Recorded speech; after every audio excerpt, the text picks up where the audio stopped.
वाहिगुरु जी का खालसा वाहिगुरु जी की फतेह। गुरु प्यारे गुरु सवारी साध संगत आप जी इस सवेर की ऑनलाइन गुरमुख क्लास में जुड़ चुके हो। सतगुਰਾਂ ਦੀ ਅਪਾਰ ਦਇਆ ਸਦਕਾ ਆਪਾਂ ਧੰਨ ਸ਼੍ਰੀ ਗੁਰੂ ਨਾਨਕ ਦੇਵ ਮਹਾਰਾਜ ਜੀ ਦੇ ਆ ਰਹੇ ਪ੍ਰਕਾਸ਼ ਪੁਰਬ ਨੂੰ ਸਮਰਪਿਤ ਧੰਨ ਸ਼੍ਰੀ ਗੁਰੂ ਵਾਹਿਗੁਰੂ ਧੰਨ ਭਾਈ ਗੁਰਦਾਸ ਜੀ ਦੀ ਜੋ ਪਹਿਲੀ ਵਾਰ ਹੈ ਉਹਦੇ ਬਾਰੇ ਵਿਚਾਰ ਚਰਚਾ ਕਰ ਰਹੇ ਹਾਂ। ਸਾਧ ਸੰਗਤ, ਜਿਸ ਵਾਰ ਦੇ ਅੰਦਰ ਭਾਈ ਗੁਰਦਾਸ ਜੀ ਨੇ ਸਮੇਂ ਦੇ ਹਾਲਾਤ ਬਿਆਨ ਕਰਕੇ ਤੇ ਧੰਨ ਗੁਰੂ ਨਾਨਕ ਸਾਹਿਬ ਜੀ ਦਾ ਪ੍ਰਕਾਸ਼ ਕਿਵੇਂ ਹੋਇਆ, ਕੀ ਸੰਸਾਰ ਦੇ ਵਿੱਚ ਵਰਤਿਆ, ਉਹਦੇ ਬਾਰੇ ਦੱਸ ਕੇ ਫਿਰ ਉਹਨਾਂ ਹਾਲਾਤਾਂ ਨੂੰ ਬੜੇ ਸੁੰਦਰ ਢੰਗ ਦੇ ਨਾਲ ਬਿਆਨ ਕੀਤਾ ਹੈ। ਕੱਲ੍ਹ ਆਪ ਜੀ ਨੇ ਸਰਵਣ ਕੀਤਾ ਸੀ ਜੋ ਇਸ ਵਾਰ ਦੀ 18ਵੀਂ ਤੇ 19ਵੀਂ ਪੌੜੀ ਸੀ, ਜਿਸ ਵਿੱਚ ਬੁੱਧ ਮਤ ਅਤੇ ਭਿੱਖੂਆਂ ਦਾ ਜ਼ਿਕਰ ਸੀ ਕਿ ਕਿਵੇਂ ਕਿਵੇਂ ਲੋਕ ਆਪਣੇ ਆਪਣੇ ਮਤ ਸਭ ਗਾ ਗਏ, ਸਾਰੇ ਆਪਣੇ ਆਪਣੇ ਮਤਾਂ ਨੂੰ ਕਿਵੇਂ ਗਾ ਰਹੇ ਸੀ, ਕਿਵੇਂ ਹਾਲਾਤ ਬਣੇ ਸੀ।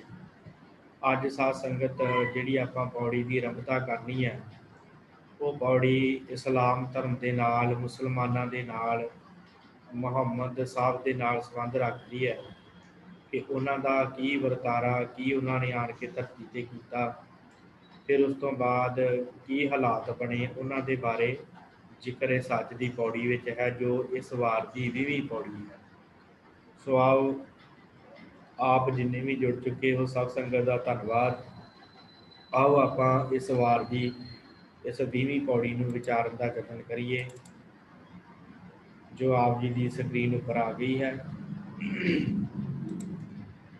ਸਾਧ ਸੰਗਤ, ਭਾਈ ਗੁਰਦਾਸ ਜੀ ਨੇ ਇਸ 20ਵੀਂ ਪੌੜੀ ਦੇ ਅੰਦਰ ਇਹ ਦੱਸਿਆ ਹੈ, ਬਹੁ ਵਾਟੀ ਜਗ ਚੱਲੀਆ ਤਬ ਹੀ ਭਏ ਮੁਹੰਮਦ ਜਾਰਾ, ਕੌਮ 72 ਸੰਗ ਕਰ ਵਾਹ ਬਿਦ ਵੈਰ ਵਿਰੋਧ ਪਸਾਰਾ, ਰੋਜੇ ਈਦ ਨਿਵਾਜ ਕਰ ਕਰਮੀ ਬੰਦ ਕੀਆ ਸੰਸਾਰਾ, ਪੀਰ ਪੈਗੰਬਰ ਔਲੀਏ ਗੌਸ ਕੁਤਬ व ਭੇਖ ਸਵਾਰਾ, ਠਾकुर ਦੁਆਰੇ ਢਾਹੇ ਕੈ ਤੇਹੀ ਠੌਰੀ ਮਾਸੀਤ ਉਸਾਰਾ, ਮਾਰਨ ਗਊ ਗਰੀਬ ਨੂੰ ਧਰਤੀ ਉੱਪਰ ਪਾ ਬਿਥਾਰਾ, ਕਾਫਰ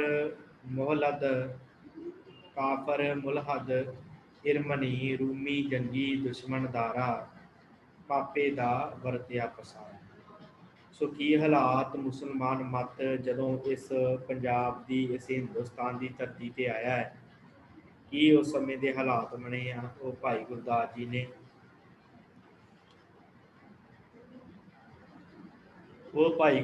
ਨੇ ਆਪਣੀ ਇਸ ਵਾਰ ਦੀ 20ਵੀਂ ਪੌੜੀ ਦੇ ਅੰਦਰ ਦੱਸਣਾ ਕੀਤਾ ਹੈ। ਭਾਈ ਗੁਰਦਾਸ ਜੀ ਕਹਿੰਦੇ ਕਿ ਬਹੁ ਵਾਟੀ ਜਗ ਚੱਲੀਆ ਤਬ ਹੀ ਭਏ ਮੁਹੰਮਦ ਜਾਰਾ। ਕਹਿੰਦੇ ਜਦੋਂ ਕਈ ਵਾਟ, ਬਹੁ ਵਾਟੀ ਭਾਵ ਕਈ ਸਮਾਂ ਬੀਤਿਆ, ਜਗਤ ਦੇ ਵਿੱਚ ਕਾਫੀ ਸਮਾਂ ਬੀਤਿਆ ਹੈ, ਉਸ ਤੋਂ ਬਾਅਦ ਕੀ ਹੋਇਆ ਕਿ ਸੰਸਾਰ ਦੇ ਵਿੱਚ ਮੁਹੰਮਦ ਨਾਂ ਦਾ ਇੱਕ ਪੈਗੰਬਰ ਹੋਇਆ, ਮੁਹੰਮਦ ਯਾਰਾ ਦਾ ਇੱਥੇ ਅਰਥ ਸਾਧ ਸੰਗਤ ਕਰਾਂਗੇ ਜੋ ਗਾਂ ਇਹਦੇ ਧਰਮ ਨੂੰ ਫੈਲਾਉਣ ਵਾਲੇ ਹੋਏ ਆ। ਕਹਿੰਦੇ ਉਹ ਜਿਹੜੇ ਮੁਹੰਮਦ ਦੇ ਯਾਰ ਭਾਵ ਮੁਹੰਮਦ ਅਤੇ ਉਹਦੇ ਯਾਰ ਸਨ ਚਾਰ, ਅਬੂ ਬਕਰ, ਸਦੀਕ, ਉਮਰ ਫਾਰੂਕ, ਉਸਮਾਨ ਗਨੀ ਤੇ ਹਜ਼ਰਤ ਅਲੀ, ਇਹ ਸਾਰਿਆਂ ਨੇ ਇਸ ਧਰਮ ਦੀ ਗਾਂ ਵਾਂਗ ਗੌਰ ਸੰਭਾਲੀ ਮੁਹੰਮਦ ਸਾਹਿਬ ਤੋਂ ਬਾਅਦ। ਕਹਿੰਦੇ ਜਦੋਂ ਕਾਫੀ ਵਾਰ ਸੰਸਾਰ ਚੱਲਿਆ ਤੇ ਉਸ ਤੋਂ ਬਾਅਦ ਜਗਤ ਦੇ ਵਿੱਚ, ਸੰਸਾਰ ਦੇ ਵਿੱਚ ਉਦੋਂ ਇਹ ਜਿਹੜਾ ਮਜ਼ਹਬ ਹੈ ਮੁਹੰਮਦ ਦਾ ਮਜ਼ਹਬ, ਜਿਹਨੂੰ ਇਸਲਾਮ ਧਰਮ ਕਿਹਾ ਜਾਂਦਾ ਹੈ, ਉਹ ਇਸ ਸੰਸਾਰ 'ਤੇ ਪੈਦਾ ਹੋਇਆ, ਇਸ ਹਿੰਦੁਸਤਾਨ ਦੀ ਧਰਤੀ 'ਤੇ ਆਇਆ। ਕੌਮ 72 ਸੰਗ ਕਰ ਬਹੁ ਬਿਦ ਵੈਰ ਵਿਰੋਧ ਪਸਾਰਾ। ਕਹਿੰਦੇ ਕੌਮ ਜਿਹੜੀ ਸੀ 72 ਕੌਮਾਂ ਦੀ ਵੰਡ ਕਰਕੇ ਕਈ ਤਰ੍ਹਾਂ ਦਾ ਵੈਰ ਵਿਰੋਧ ਵਧਾ ਦਿੱਤਾ। 72 ਤਰ੍ਹਾਂ ਦੇ ਹਿੱਸਿਆਂ ਦੇ ਵਿੱਚ ਜਿਹੜੀ ਕੌਮ ਹੈ ਮੁਹੰਮਦ ਕੌਮ, ਇਹ ਵੰਡੀ ਗਈ, ਵੱਖ-ਵੱਖ ਇਹਨਾਂ ਦੇ ਫਿਰਕੇ ਬਣ ਗਏ। ਉਸਮਾਨ ਕਿਸੇ ਪਾਸੇ ਨੂੰ ਚਲਾ ਗਿਆ, ਹਜ਼ਰਤ ਅਲੀ ਕਿਸੇ ਪਾਸੇ ਨੂੰ ਚਲਾ ਗਿਆ, ਅਬੂ ਬਕਰ ਨੇ ਆਪਣਾ ਰਾਹ ਫੜ ਲਿਆ, ਉਮਰ ਫਾਰੂਕ ਜਿਹੜਾ ਆ ਉਹਨੇ ਆਪਣਾ ਰਾਹ ਫੜ ਲਿਆ। ਨਿਕਲੇ ਸਾਰੇ ਮੁਹੰਮਦ ਸਾਹਿਬ ਤੋਂ। ਮੁਹੰਮਦ ਸਾਹਿਬ ਨੇ ਹੀ ਇਹ ਧਰਮ ਨੂੰ ਪੈਦਾ ਕੀਤਾ ਤੇ ਮੁਹੰਮਦ ਸਾਹਿਬ ਨੇ ਦੇ ਸਮੇਂ ਦੇ ਵਿੱਚ ਤੇ ਇਹ ਧਰਮ ਜਿਹੜਾ ਸੀ ਬੜਾ ਬੁਲੰਦੀਆਂ ਨੂੰ ਛੋਇਆ। ਬੜੇ ਦੂਰ ਦੂਰ ਤੱਕ ਇਸ ਧਰਮ ਦੇ ਜਿਹੜੇ ਸੀ ਗੁਣਗਾਨ ਹੋਣ ਲੱਗ ਪਏ। ਪਰ ਜਦੋਂ ਇਹਨਾਂ ਤੋਂ ਬਾਅਦ ਅਬੂ ਬਕਰ ਦੇ ਕੋਲ ਖਲੀਫਾ ਆਇਆ, ਖਲੀਫਾ ਕਹਿੰਦੇ ਆ ਜਿਵੇਂ ਆਪਾਂ ਗੁਰਤਾ ਗੱਦੀ ਕਹਿ ਦਿੰਦੇ ਆ ਨਾ, ਗੁਰਤਾ ਗੱਦੀ ਗੁਰੂ ਸਾਹਿਬ ਨੂੰ ਗਾਂਹ ਮਿਲੀ, ਇਹਨਾਂ ਦੇ ਵਿੱਚ ਖਲੀਫਾ ਕਿਹਾ ਜਾਂਦਾ ਹੈ। ਖਲੀਫਾ ਦਿੰਦੇ ਆ ਭਾਵ ਕਿ ਜਿਹੜਾ ਚੋਗਾ ਹੁੰਦਾ ਨਾ ਉਹ ਆਪਾਂ ਇੰਨਿਆ ਹੋਇਆ ਗੱਦੀ ਦਾ, ਉਹ ਉਹਨੂੰ ਦਿੱਤਾ। ਫਿਰ ਉਸ ਤੋਂ ਬਾਅਦ ਉਦੋਂ ਗਾਂ ਅਮਰ ਫਾਰੂਕ ਹੋਇਆ, ਫਿਰ ਉਸਮਾਨ ਹੋਇਆ, ਫਿਰ ਹਜ਼ਰਤ ਅਲੀ ਹੋਇਆ। ਇਹਨਾਂ ਨੇ 72 ਹਿੱਸਿਆਂ ਦੇ ਵਿੱਚ ਕੌਮ ਨੂੰ ਵੰਡ ਦਿੱਤਾ, ਇਸਲਾਮ ਕੌਮ ਨੂੰ 72 ਹਿੱਸਿਆਂ ਦੇ ਵਿੱਚ ਇਸਲਾਮ ਨੂੰ ਵੰਡ ਕੇ। ਤੇ ਉਸ ਸਮੇਂ ਸਾਧ ਸੰਗਤ ਫਿਰ ਐਸੇ ਜਿਹੜੇ ਉਹ ਹਾਲਾਤ ਬਣ ਗਏ ਕਿ ਵੈਰ ਵਿਰੋਧ ਦਾ ਜਿਹੜਾ ਸੀ ਚਾਰੇ ਪਾਸੇ ਪਸਾਰਾ ਹੋ ਗਿਆ। ਹਰ ਕੋਈ ਵੈਰ ਵਿਰੋਧ ਕਰਨ ਲੱਗ ਪਿਆ, ਵੈਰੀ ਹੋ ਗਏ ਇੱਕ ਦੂਜੇ ਦੇ ਲੋਕ। ਵੈਰ ਵਿਰੋਧ ਬੜਾ ਵੱਡੇ ਪੱਧਰ ਤੇ ਫੈਲ ਗਿਆ, ਬਹੁਤ ਵਿਧ ਵੈਰ ਵਿਰੋਧ ਪਸਾਰਾ, ਇੱਕ ਦੂਜੇ ਦਾ ਵਿਰੋਧ ਕਰਨ ਲੱਗ ਪਏ ਲੋਕ। ਰੋਜੇ ਈਦ ਨਿਮਾਜ ਕਰ ਕਰਮੀ ਬੰਦ ਕੀਆ ਸੰਸਾਰਾ। ਭਾਈ ਗੁਰਦਾਸ ਜੀ ਕਹਿੰਦੇ ਰੋਜੇ ਰੱਖੇ, 30 ਰੋਜੇ ਸਾਧ ਸੰਗਤ ਤੇ ਰੱਖਦੇ ਆ ਮੁਸਲਮਾਨ, 30 ਰੋਜੇ ਰੱਖਦੇ ਆ। 2 ਇਹਨਾਂ ਦੀਆਂ ਈਦਾਂ ਮਨਾਈਆਂ ਜਾਂਦੀਆਂ ਤੇ 5 ਵਕਤ ਦੀ ਇਹ ਨਮਾਜ਼ ਪੜ੍ਹਦੇ। ਆਪ ਜੀ ਨੇ ਧਿਆਨ ਦੇਣਾ ਕਿ ਇਹ ਜਿਹੜੇ ਆ 5 ਨਮਾਜ਼ਾਂ ਪੜ੍ਹਦੇ ਆ ਤੇ ਰੋਜੇ ਰੱਖਦੇ ਆ। 30 ਦਿਨ ਇਹਨਾਂ ਨੇ ਰੋਜਾ ਰੱਖਣਾ ਹੁੰਦਾ, 30 ਦਿਨ ਲਗਾਤਾਰ, 30 ਰੋਜੇ ਤੇ 2 ਈਦਾਂ ਹੁੰਦੀਆਂ ਇਹਨਾਂ ਦੀਆਂ। ਤੇ ਫਿਰ ਉਹਨਾਂ ਈਦਾਂ ਤੇ ਰੋਜਿਆਂ ਦੇ ਵਿੱਚ ਕਹਿੰਦੇ ਐਸਾ ਜਿਹੜਾ ਸੀ ਨਾ ਲੋਕਾਂ ਨੂੰ ਕਰਮ ਦੇ ਵਿੱਚ ਬੰਨ੍ਹ ਦਿੱਤਾ ਇਹਨਾਂ ਨੇ ਕਿ ਤੁਸੀਂ ਆਹ ਕਰਮ ਕਰੋਗੇ ਤੇ ਆਹ ਪ੍ਰਾਪਤ ਹੋਊਗਾ, ਜੇ ਤੁਸੀਂ ਆਹ ਇਸ ਤਰ੍ਹਾਂ ਕਰੋਗੇ ਤੇ ਇਸ ਤਰ੍ਹਾਂ ਚੱਲੂਗਾ। ਸੋ ਆਪ ਜੀ ਧਿਆਨ ਦੇਣਾ ਸਾਧ ਸੰਗਤ, ਇਹਨਾਂ ਦੇ ਜਿਹੜੇ ਹੈਗੇ ਆ ਨਾ 2 ਈਦਾਂ ਇਹਨਾਂ ਦੇ ਵਿੱਚ ਮਨਾਈਆਂ ਜਾਂਦੀਆਂ। ਉਹ ਈਦ ਹੈ ਪਹਿਲੀ ਈਦ। ਪਹਿਲੀ ਈਦ ਜਿਹੜੀ ਆ ਸਾਧ ਸੰਗਤ ਉਹ ਇਬਰਾਹਿਮ ਨੂੰ ਮੁੱਖ ਲਾ ਕੇ ਮਨਾਈ ਜਾਂਦੀ ਹੈ। ਇਬਰਾਹਿਮ, ਹਜ਼ਰਤ ਇਬਰਾਹਿਮ ਹੋਇਆ ਇਹਨਾਂ ਦੇ ਵਿੱਚ, ਇਹਨੂੰ ਇਸਮਾਈਲ ਦੀ ਇਹਨੇ ਬਲੀ ਦਿੱਤੀ ਸੀ। ਇਹਦਾ ਇੱਕ ਪੁੱਤਰ ਹੋਇਆ ਹੈ ਇਸਮਾਈਲ ਦੀ ਇਹਨੇ ਜਿਹੜੀ ਸੀ ਉਹ ਬਲੀ ਦੇਣ ਵਾਸਤੇ ਪਰਮੇਸ਼ਰ ਨੇ ਕਿਹਾ ਕਿ ਤੂੰ ਮੇਰੇ ਨਾਲ ਇੰਨਾ ਪਿਆਰ ਕਰਦਾ ਤੇ ਤੂੰ ਕੀ ਕਰੇਂਗਾ। ਤੇ ਇਹਨੇ ਕਿਹਾ ਮਹਾਰਾਜ ਜੋ ਤੁਸੀਂ ਕਹੋਗੇ। ਅੱਲਾ ਨੇ ਕਿਹਾ ਕਿ ਇਹਨੇ ਕਿਹਾ ਅੱਲਾ ਜੀ ਜੋ ਤੁਸੀਂ ਕਹੋਗੇ ਮੈਂ ਉਹੀ ਤੁਹਾਡੇ ਸਾਹਮਣੇ ਰੱਖ ਦੇਵਾਂਗਾ, ਜਿਵੇਂ ਕਹੋਗੇ। ਤੇ ਪਰਮੇਸ਼ਰ ਨੇ ਇਹਦੀ ਪ੍ਰੀਖਿਆ ਲਈ, ਇਹਨੂੰ ਕਿਹਾ ਕਿ ਇੱਕ ਦਿਨ ਕਿ ਆਪਣੇ ਪੁੱਤਰ ਦੀ ਬਲੀ ਦੇ ਦੇ। ਇਹਨੇ ਕਹਿੰਦੇ ਕਿ ਆਪਣੀਆਂ ਅੱਖਾਂ ਤੇ ਪੱਟੀ ਬਣਵਾ ਕੇ ਇਬਰਾਹਿਮ ਨੇ ਆਪਣੇ ਪੁੱਤਰ ਦੀ ਬਲੀ ਦਿੱਤੀ। ਤੇ ਬਲੀ ਦੇਣ ਲੱਗਾ ਤੇ ਉਸ ਸਮੇਂ ਫਿਰ ਕੀ ਹੋਇਆ ਕਿ ਪਰਮੇਸ਼ਰ ਨੇ ਜਿਹੜਾ ਸੀ ਉਹ ਕੌਤਕ ਵਰਤਾਇਆ ਤੇ ਉਹ ਬਲੀ ਜਿਹੜੀ ਨਹੀਂ ਦਿੱਤੀ ਗਈ। ਉਹਦੀ ਬੱਚੇ ਦੀ ਥਾਂ ਤੇ ਕੋਈ ਪਸ਼ੂ ਬਣ ਗਿਆ, ਕੋਈ ਬੱਕਰਾ ਕਹਿ ਲਓ ਜਾਂ ਕੁਛ ਵੀ ਪਸ਼ੂ ਜਿਹੜਾ ਉਹ ਬਣ ਗਿਆ। ਇਸ ਤਰ੍ਹਾਂ ਫਿਰ ਇਹਨਾਂ ਨੇ ਉਹਦੀ ਖੁਸ਼ੀ ਦੇ ਵਿੱਚ ਕਿ ਜਿਹੜਾ ਸਾਡਾ ਇਬਰਾਹਿਮ ਹੋਇਆ ਆ, ਇਹਨਾਂ ਦਾ ਪੁਰਾਣਾ ਕੋਈ ਵੱਡ ਵਡੇਰਾ ਹੋਇਆ ਹਜ਼ਰਤ ਇਬਰਾਹਿਮ, ਕਿ ਉਹ ਇਸ ਪਰਮੇਸ਼ਰ ਦੀ ਪ੍ਰੀਖਿਆ ਦੇ ਵਿੱਚੋਂ ਪਾਸ ਹੋਇਆ।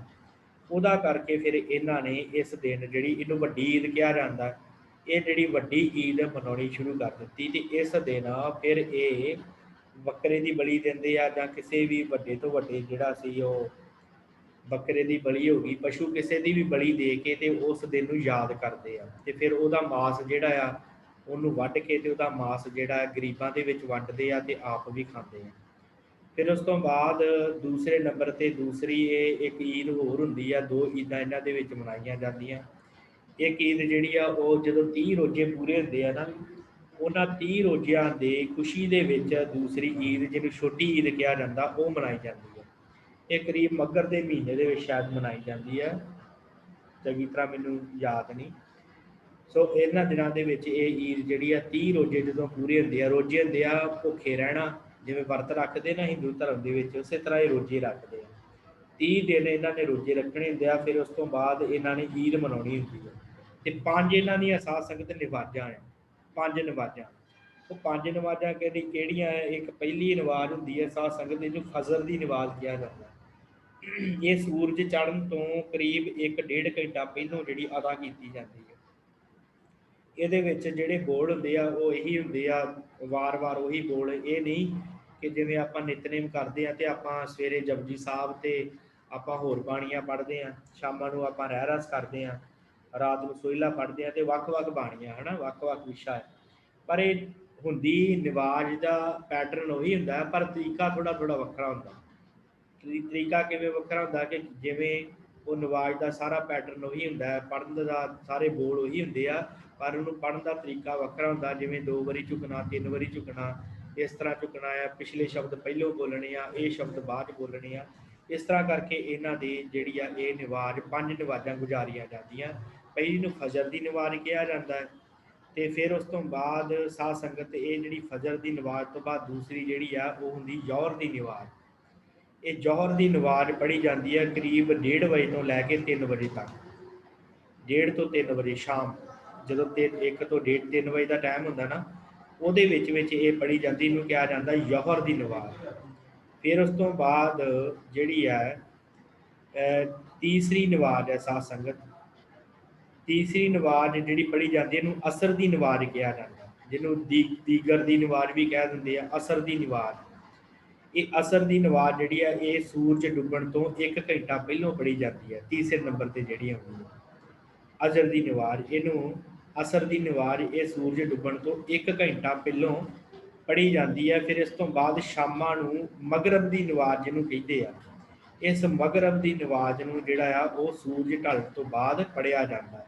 ਫਿਰ ਉਸ ਤੋਂ ਬਾਅਦ 5ਵੀਂ ਨਮਾਜ਼ ਜਿਹੜੀ ਇਸ਼ਾ ਦੀ ਨਮਾਜ਼, ਉਹ ਰਾਤ ਨੂੰ ਸੌਣ ਤੋਂ ਪਹਿਲਾਂ ਪੜ੍ਹੀ ਜਾਂਦੀ, ਜਿਹਨੂੰ ਇਸ਼ਾ ਦੀ ਨਮਾਜ਼ ਕਿਹਾ ਜਾਂਦਾ। ਇਸ ਤਰ੍ਹਾਂ ਇਹ 3 ਨਮਾਜ਼ਾਂ, 2 ਈਦਾਂ ਤੇ 30 ਰੋਜ਼ੇ ਮੁਸਲਮਾਨਾਂ ਦੇ ਵਿੱਚ ਪ੍ਰਚਲਿਤ ਆ। ਤੇ ਭਾਈ ਗੁਰਦਾਸ ਜੀ ਕਹਿੰਦੇ ਆ, ਰੋਜ਼ੇ ਈਦ ਨਿਵਾਜ ਕਰ, ਕਰਮੀ ਬੰਦ ਕੀਆ ਸੰਸਾਰਾ। ਕਹਿੰਦੇ ਇਹਨਾਂ ਨੇ ਕਰਮਾਂ ਦੇ ਵਿੱਚ ਬੰਦੇ ਨੂੰ ਬੰਨ੍ਹ ਦਿੱਤਾ ਕਿ ਤੂੰ ਇਹ ਕਰਮ ਕਰਨੇ ਹੀ ਕਰਨੇ ਆ, ਰੋਜ਼ੇ ਵੀ ਪੜ੍ਹਨੇ ਆ, ਰੋਜ਼ੇ ਵੀ ਰੱਖਣੇ ਆ, ਈਦ ਵੀ ਮਨਾਉਣੀ ਆ, ਤੇ ਨਮਾਜ਼ ਅਦਾ ਕਰਨੀ ਆ। ਕੋਈ ਭਰਮ ਜਿਹੜੇ ਆ ਨਾ ਪ੍ਰੇਮਾ ਭਗਤੀ ਦੀ ਕੋਈ ਗੱਲ ਹੀ ਨਹੀਂ ਰਹਿ ਗਈ, ਬਸ ਕਰਮ ਨੂੰ ਪ੍ਰਧਾਨ ਕਰ ਦਿੱਤਾ ਇਹਨਾਂ ਨੇ। ਫਿਰ ਕਹਿੰਦੇ ਪੀਰ ਪੈਗੰਬਰ ਔਲੀਏ ਗੌਸ ਕੁਤਬ ਵ ਭੇਖ ਸਵਾਰਾ। ਕਹਿੰਦੇ ਫਿਰ ਕੀ ਹੋਇਆ ਕਿ ਇਹਨਾਂ ਦੇ ਵਿੱਚ ਕਈ ਪੀਰ ਹੋਏ, ਕਈ ਪੈਗੰਬਰ, ਕਈ ਔਲੀਏ, ਗੌਸ ਕੁਤਬ, ਵੱਖ-ਵੱਖ ਭੇਖ ਬਣਾ ਕੇ ਅਵਲ ਦਰਜੇ ਦੇ, ਇਹਨਾਂ ਦਾ ਇੱਕ ਦਰਜਾ ਹੁੰਦਾ, ਇੱਕ ਹੁੰਦਾ ਪੈਗੰਬਰ, ਫਿਰ ਉਸ ਤੋਂ ਬਾਅਦ ਪੀਰ ਹੋ ਗਿਆ, ਔਲੀਆ ਹੋ ਗਿਆ, ਗੌਸ ਹੋ ਗਿਆ, ਕੁਤਬ ਹੋ ਗਿਆ।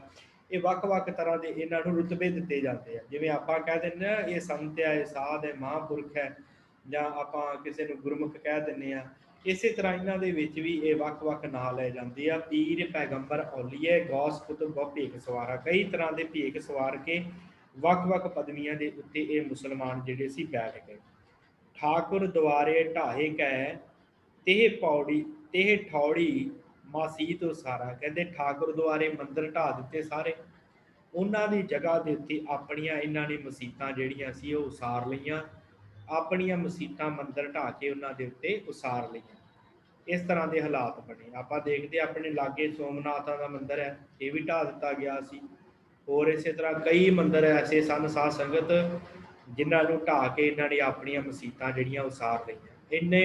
ਇੰਨਾ ਦਬਦਬਾ ਸੀ ਹਿੰਦੁਸਤਾਨ ਦੀ ਧਰਤੀ ਤੇ ਇਸਲਾਮ ਦਾ, ਕਿਉਂਕਿ ਇਹ ਆਪਣੇ ਆਪ ਨੂੰ ਜਿਹੜਾ ਸੀ ਇਹ ਬੜੇ ਵੱਡੇ ਪੱਧਰ ਤੇ ਜਦੋਂ ਇੱਧਰ ਲੈ ਕੇ ਆਏ ਆਪਣੇ ਆਪ ਨੂੰ, ਇਹਨਾਂ ਨੇ ਆਣ ਕੇ ਬਹੁਤ ਵੱਡੇ ਪੱਧਰ ਤੇ ਆ ਕੇ ਇਸਲਾਮ ਦਾ ਪ੍ਰਚਾਰ ਕੀਤਾ, ਤੇ ਲੋਕ ਮੰਦਰਾਂ ਦੇ ਨਾਲ ਜੁੜੇ ਸੀ, ਮੱਥੇ ਟੇਕਦੇ ਸੀ ਜਾ ਕੇ।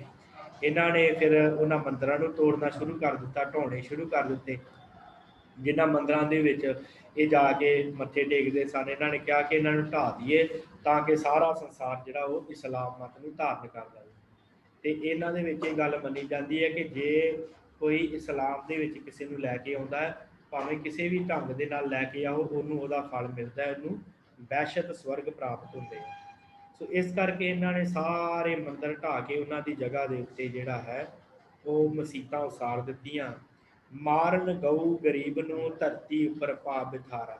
ਭਾਈ ਗੁਰਦਾਸ ਜੀ ਕਹਿੰਦੇ ਇਸ ਹਿੰਦੁਸਤਾਨ ਦੀ ਧਰਤੀ ਦੇ ਉੱਤੇ ਪਾਪ ਦਾ ਵਿਸਥਾਰ ਹੋ ਗਿਆ, ਕਿਉਂਕਿ ਇਹ ਜਿਹੜੇ ਮਨੁੱਖ ਸਨ ਇਸਲਾਮ ਧਰਮ ਦੇ, ਇਹਨਾਂ ਨੇ ਗਊ ਤੇ ਗਰੀਬ ਦੀ ਹੱਤਿਆ ਕਰਨੀ ਸ਼ੁਰੂ ਕਰ ਦਿੱਤੀ, ਗਰੀਬਾਂ ਨੂੰ ਵੀ ਮਾਰਨਾ ਸ਼ੁਰੂ ਕਰ ਦਿੱਤਾ, ਤੇ ਗਊਆਂ ਨੂੰ ਵੀ ਖੋਹ ਕੇ ਮਾਰਨ ਲੱਗੇ, ਗਊਆਂ ਨੂੰ ਵੀ ਮਾਰਨਾ ਸ਼ੁਰੂ ਕਰ ਦਿੱਤਾ। ਕਿਉਂਕਿ ਹਿੰਦੁਸਤਾਨ ਦੇ ਲੋਕ ਗਊ ਨੂੰ ਚੰਗਾ ਸਮਝਦੇ ਸਨ, ਪਰ ਇਹਨਾਂ ਨੇ ਆਣ ਕੇ ਗਊ ਨੂੰ ਵੀ ਮਾਰਨਾ ਸ਼ੁਰੂ ਕਰ ਦਿੱਤਾ ਤੇ ਗਰੀਬ ਨੂੰ ਵੀ ਮਾਰਨਾ ਸ਼ੁਰੂ ਕਰ ਦਿੱਤਾ। ਕਾਫਰ ਮੁਲਹਦ ਇਰਮਨੀ ਰੂਮੀ ਜੰਗੀ ਦੁਸ਼ਮਣਦਾਰਾ। ਕਹਿੰਦੇ ਕਾਫਰ ਤੇ ਬੇਈਮਾਨ ਬੇਈਮਾਨ ਹੋ ਗਏ। ਇਹ ਫਿਰ ਆਪਸ ਦੇ ਵਿੱਚ ਲੜਨ ਲੱਗ ਗਏ, ਕਾਫਰ ਹੋ ਗਏ। ਕਾਫਰ ਮੁਲਹਦ ਇਰਮਨੀ, ਇਰਮਨੀ ਭਾਵ ਅਰਮਾਨੀ ਦੇਸ਼ ਜਿਹੜਾ ਦਾ ਰੂਮ, ਜਿਹੜੇ ਈਰਾਨੀ ਦੇਸ਼ ਆ, ਰੂਮ ਹੋ ਗਿਆ, ਫਿਰ ਈਰਾਨ ਹੋ ਗਿਆ। ਕਹਿੰਦੇ ਕਿ ਇਹ ਸਾਰੇ ਜਿਹੜੇ ਆ ਨਾ ਕਾਫਰਾਂ ਨੂੰ ਮਾਰਨ ਲੱਗ ਪਏ। ਕਾਫਰ ਕੌਣ? ਜਿਹੜੇ ਪਰਮੇਸ਼ਰ ਨੂੰ ਨਹੀਂ ਸਿਮਰਦੇ ਉਹਨਾਂ ਨੂੰ ਇਹ ਕਾਫਰ ਵੈਸੇ ਤੇ ਕਿਹਾ ਜਾਂਦਾ ਹੈ, ਪਰ ਇਹ ਸਿਰਫ ਜਿਹੜੇ ਅੱਲਾ ਨੂੰ ਨਹੀਂ ਯਾਦ ਕਰਦੇ, ਦੂਸਰੇ ਧਰਮਾਂ ਨੂੰ ਮੰਨਦੇ, ਉਹਨਾਂ ਨੂੰ ਇਹ ਕਾਫਰ ਕਹਿਣ ਲੱਗੇ। ਕਹਿੰਦੇ ਫਿਰ ਇਹਨਾਂ ਦਾ ਐਸਾ ਦੁਸ਼ਮਣੀ ਪੈ ਗਈ ਕਿ ਆਪਸ ਦੇ ਵਿੱਚ ਨਾਲੇ ਤੇ ਕਾਫਰਾਂ ਨੂੰ ਮਾਰਨ ਲੱਗੇ ਤੇ ਨਾਲੇ ਇਹ ਦੁਸ਼ਮਣਦਾਰਾ ਇਸਤਰੀ ਦੇ ਕਰਕੇ ਆਪਸ ਦੇ ਵਿੱਚ ਇਹਨਾਂ ਦੀਆਂ ਦੁਸ਼ਮਣੀਆਂ ਪੈ ਗਈਆਂ। ਭਾਵ ਇਹਨਾਂ ਦੀ ਆਪਸ ਦੇ ਵਿੱਚ ਜੰਗ ਇਸਤਰੀਆਂ ਕਰਕੇ ਹੋਣ ਲੱਗ ਪਈ। ਇਹ ਵੀ ਆਪਸ ਦੇ ਵਿੱਚ ਔਰਤ ਕਰਕੇ ਲੜਨ ਲੱਗ ਪਏ, ਔਰਤਾਂ ਕਰਕੇ, ਕਿ ਇਹ ਸੋਹਣੀ ਇਸਤਰੀ ਹੈ ਇਹਦੇ ਕਰਕੇ ਜੰਗ ਹੋ ਗਈ। ਕਿਸੇ ਦੀ ਰਾਜੇ ਦੀ ਸੋਹਣੀ ਇਸਤਰੀ, ਉਹਦੇ ਨਾਲ ਲੜ ਕੇ ਉਹਦੀ ਇਸਤਰੀ ਖੋਹ ਆਂਦੀ, ਜਾਂ ਉਹਦੀ ਪਤਨੀ ਜਾਂ ਉਹਦੀ ਧੀ ਲੈ ਆਂਦੀ। ਇਸ ਤਰ੍ਹਾਂ ਕਰਕੇ ਔਰਤਾਂ ਦੇ ਪਿੱਛੇ ਇਹ ਜਿਹੜੇ ਸੀ ਇਸਲਾਮ ਧਰਮ ਵਾਲੇ ਜੰਗਾਂ ਕਰਨ ਲੱਗ ਪਏ, ਲੜਾਈ ਕਰਨ ਲੱਗੇ। ਪਾਪੇ ਦਾ ਵਰਤਿਆ ਪਸਾਰਾ। ਭਾਈ ਗੁਰਦਾਸ ਜੀ ਕਹਿੰਦੇ ਚਾਰੇ ਪਾਸੇ ਫਿਰ ਪਾਪ ਦਾ ਹੀ ਪਸਾਰਾ ਹੋ ਗਿਆ। ਐਸੇ ਹਾਲਾਤ ਉਸ ਸਮੇਂ ਹੋਏ ਜੀ ਕਿ ਲੋਕ ਜਿਹੜੇ ਸੀ ਉਹ ਤਰਾਹ ਤਰਾਹ ਕਰ ਉੱਠੇ। ਇੰਨਾ ਬੁਰਾ ਹਾਲਤ ਜਿਹੜਾ ਸੀ ਉਸ ਧਰਤੀ ਦੀ ਹੋਈ ਕਿ ਫਿਰ ਜਿਹੜਾ ਸੀ ਪਾਪ ਬੜੇ ਵੱਡੇ ਪੱਧਰ ਤੇ ਇਸ ਸੰਸਾਰ ਤੇ ਫੈਲ ਗਿਆ। ਐਸਾ ਹਾਲਾਤ ਸਨ। ਸੋ ਅੱਗੇ ਸਤਿਗੁਰੂ ਜੋ ਹੈ ਉਹ 21ਵੀਂ ਵਾਹਿਗੁਰੂ ਭਾਈ ਗੁਰਦਾਸ ਜੀ 21ਵੀਂ ਪੌੜੀ 'ਚ ਬਖਸ਼ਿਸ਼ ਕਰਦੇ ਆ, ਦੱਸਦੇ ਆ। ਕਹਿੰਦੇ ਕਿ ਇਹਨਾਂ ਦਾ ਫਿਰ ਹਿੰਦੂਆਂ ਤੇ ਮੁਸਲਮਾਨਾਂ ਦਾ ਆਪਸ ਦੇ ਵਿੱਚ ਕੀ ਟਾਕਰਾ ਹੋਇਆ।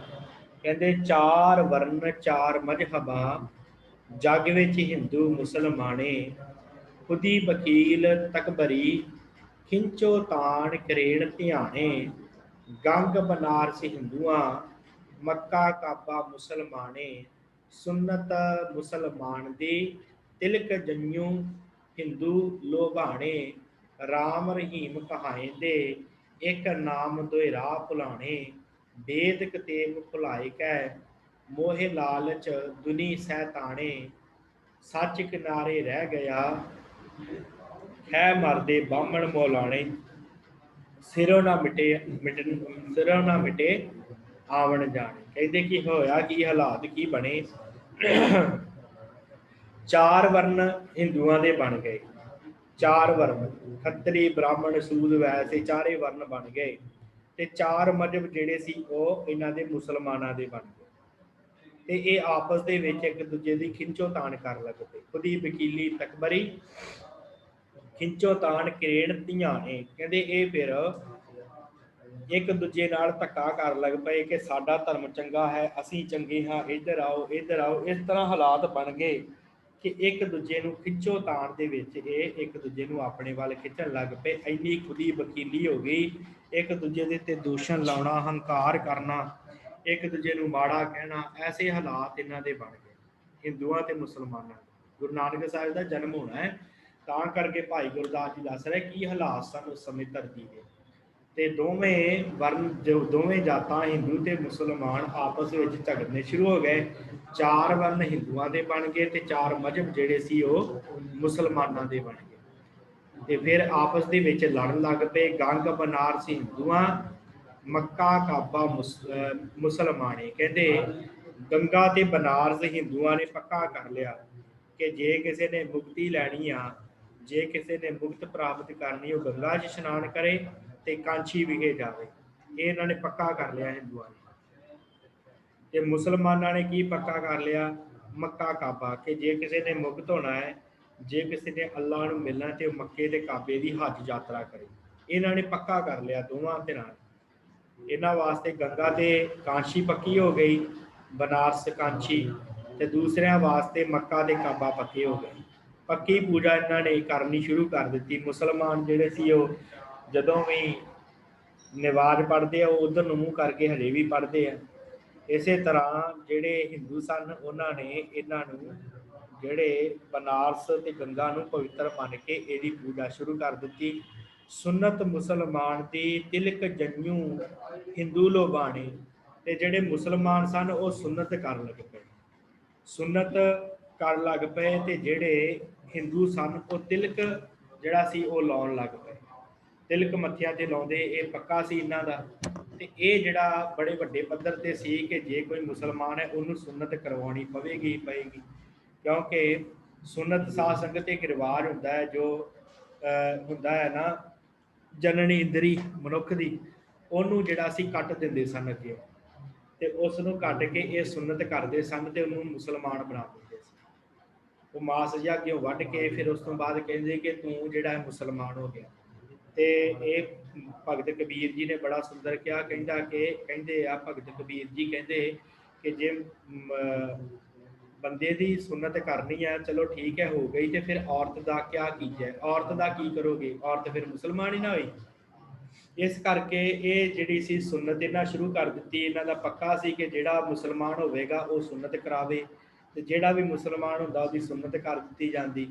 ਤੇ ਫਿਰ ਜਿਹੜੇ ਹਿੰਦੂ ਸਨ ਉਹਨਾਂ ਦੇ ਉਹ ਤਿਲਕ ਲਾਉਂਦੇ ਸਨ ਪੱਕਾ ਹੀ, ਉਹ ਆਪਣੇ ਮੱਥੇ ਤੇ ਤਿਲਕ ਲਾ ਕੇ ਲੋਭਾਣੇ ਹਰ ਕਿਸੇ ਨੂੰ ਆਪਣੇ ਵੱਲ ਨੂੰ ਖਿੱਚਦੇ ਸਨ ਕਿ ਸਾਡਾ ਧਰਮ ਚੰਗਾ ਹੈ, ਇੱਧਰ ਨੂੰ ਆਓ ਤੇ ਇੱਧਰ ਨੂੰ ਆਓ। ਇਹੋ ਜਿਹੇ ਹਾਲਾਤ ਜਿਹੜੇ ਸੀ ਬਣ ਗਏ, ਇਹੋ ਜਿਹੀ ਪ੍ਰੀਤ ਜਿਹੜੀ ਉਹ ਕਰਨ ਲੱਗ ਪਏ। ਫਿਰ ਕਹਿੰਦੇ ਰਾਮ ਰਹੀਮ ਕਹਾਏ ਦੇ ਇੱਕ ਨਾਮ ਦੋਏ ਰਾਹ ਭੁਲਾਣੇ। ਕਹਿੰਦੇ ਇੱਕਾਂ ਨੇ ਰਹੀਮ ਕਹਿਣਾ ਸ਼ੁਰੂ ਕਰ ਦਿੱਤਾ ਮੁਸਲਮਾਨਾਂ ਨੇ, ਤੇ ਦੂਸਰਿਆਂ ਨੇ ਰਾਮ ਕਹਿਣਾ ਸ਼ੁਰੂ ਕਰ ਦਿੱਤਾ ਹਿੰਦੂਆਂ ਨੇ। ਹਿੰਦੂਆਂ ਦਾ ਰਾਮ ਤੇ ਮੁਸਲਮਾਨਾਂ ਦਾ ਰਹੀਮ, ਨਾਮ ਇੱਕ ਹੀ ਹੈ। ਭਾਈ ਗੁਰਦਾਸ ਜੀ ਕਹਿੰਦੇ ਰਾਮ ਰਹੀਮ ਕਹਾਏ ਦੇ ਇੱਕ ਨਾਮ, ਦੋਵਾਂ ਦਾ ਨਾਮ ਇੱਕ ਹੀ ਹੈ, ਰਹੀਮ ਵੀ ਉਹੀ ਹੈ ਤੇ ਰਾਮ ਵੀ ਉਹੀ ਹੈ। ਪਰ ਕਹਿੰਦੇ ਨਾਮ ਦੋਏ ਰਾਹ ਭੁਲਾਣੇ, ਕਹਿੰਦੇ ਦੋ ਰਾਹ ਜਿਹੜੇ ਕੱਢ ਲਏ, ਇੱਕ ਕਹਿੰਦੇ ਕਿ ਸਾਡਾ ਰਹੀਮ ਚੰਗਾ ਹੈ, ਇੱਕ ਕਹਿੰਦੇ ਕਿ ਸਾਡਾ ਰਾਮ ਚੰਗਾ ਹੈ। ਪਰ ਭਾਈ ਗੁਰਦਾਸ ਜੀ ਕਹਿੰਦੇ ਨਾਮ ਤੇ ਇੱਕ ਹੀ ਹੈ ਨਾ ਉਸ ਪਰਮੇਸ਼ਰ ਵਾਹਿਗੁਰੂ ਦਾ, ਪਰ ਇਹ ਆਪਸ ਦੇ ਵਿੱਚ ਭੁੱਲ ਕੇ ਇੱਕ ਜਿਹੜੇ ਆ ਉਹ ਹਿੰਦੂ ਮਤ ਨੂੰ ਅਪਣਾ ਲਿਆ, ਉਹ ਕਹਿਣ ਲੱਗ ਪਏ ਰਾਮ ਰਾਮ। ਇੱਕ ਨਾਲ ਜਿਹੜਾ ਸੀ ਉਹ ਰਹੀਮ ਰਹੀਮ ਕਹਿਣ ਲੱਗ ਪਏ ਕਿ ਅੱਲਾ ਰਹੀਮ ਹੈ। ਇਸੇ ਤਰ੍ਹਾਂ ਜਿਹੜਾ ਹੈ ਉਹ ਗੁਰੂ ਸਾਹਿਬ ਨੇ ਵੀ ਲਿਖਿਆ ਨਾ, ਕੋਈ ਬੋਲੇ ਰਾਮ ਰਾਮ, ਕੋਈ ਖੁਦਾ ਹੈ, ਕੋਈ ਸੇਵੇ ਗੁਸਈਆ, ਕੋਈ ਅੱਲਾ ਹੈ, ਕਾਰਨ ਕਰਨ ਕਰੀਮ, ਕਿਰਪਾ ਧਾਰ ਰਹੀਮ। ਪਰ ਪਰਮੇਸ਼ਰ ਵਾਹਿਗੁਰੂ ਜਿਹੜਾ ਉਹ ਤੇ ਇੱਕ ਹੈ, ਕੋਈ ਅੱਲਾ ਬੋਲਦਾ, ਕੋਈ ਰਾਮ ਬੋਲਦਾ। ਪਰ ਇਹ ਇਸੇ ਗੱਲ ਤੋਂ ਆਪਸ 'ਚ ਲੜਨੇ ਸ਼ੁਰੂ ਹੋ ਗਏ। ਵੇਦ ਕਤੇਬ ਭੁਲਾਏ ਕੈ ਮੋਹੇ ਲਾਲਚ ਦੁਨੀ ਸਤਾਣੇ। ਵੇਦ ਚਾਰ ਵੇਦ ਜਿਹੜੇ ਆ, ਕਤੇਬ ਜਿਹੜੀਆਂ ਕੁਰਾਨ ਹਦੀਸਾਂ, ਉਹਨਾਂ ਨੂੰ ਕਤੇਬ ਕਿਹਾ ਜਾਂਦਾ ਹੈ।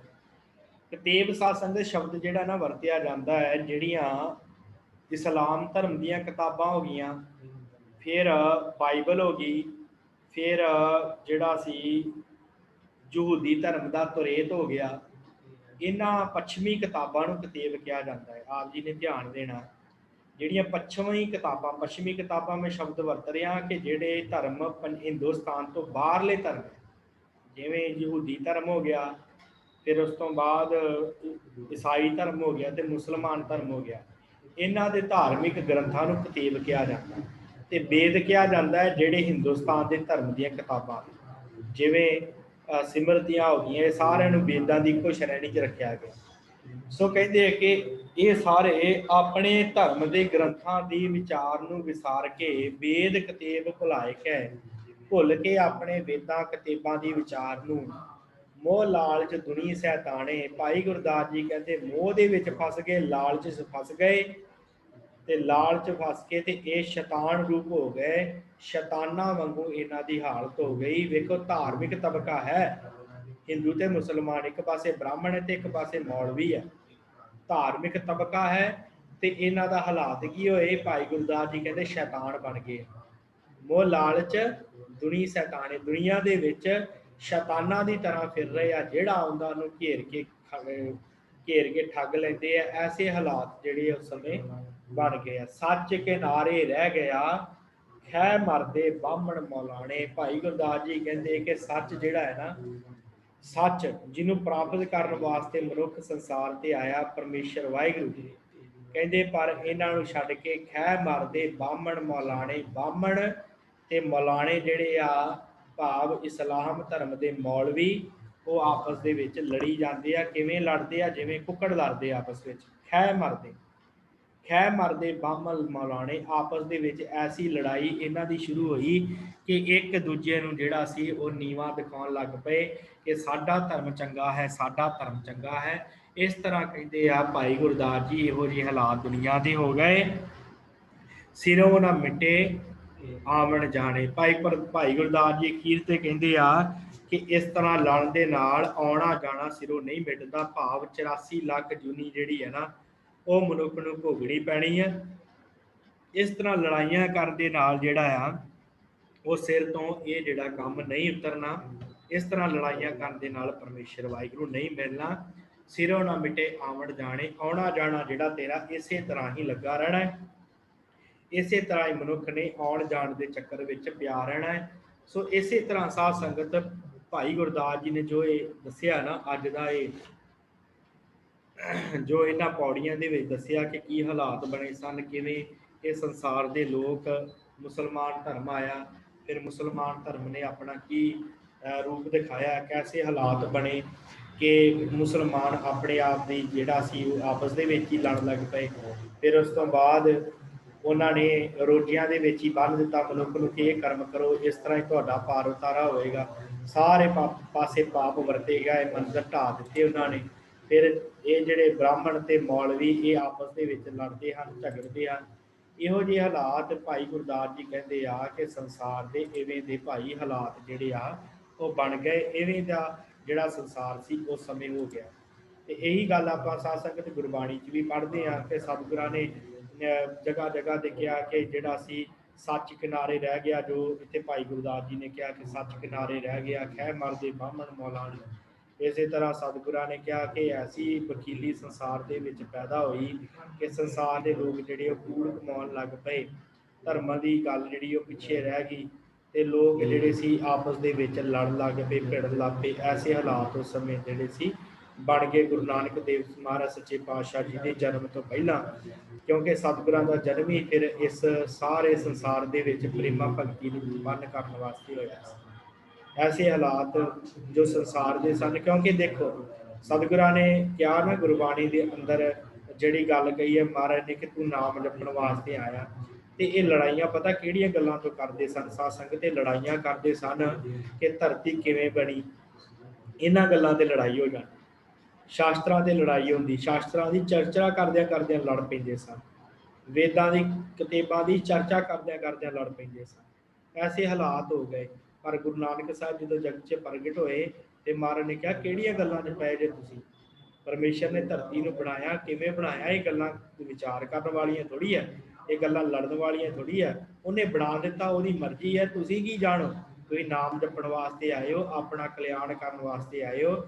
ਇਹਨਾਂ ਗੱਲਾਂ ਤੋਂ ਪਾਸੇ ਹੋ ਕੇ ਪਰਮੇਸ਼ਰ ਵਾਹਿਗੁਰੂ ਦੀ ਆਰਾਧਨਾ ਕਰੋ ਤਾਂ ਕਿ ਤੁਹਾਨੂੰ ਵਾਹਿਗੁਰੂ ਪਰਮੇਸ਼ਰ ਅਕਾਲ ਪੁਰਖ ਪ੍ਰਾਪਤ ਹੋ ਜਾਵੇ।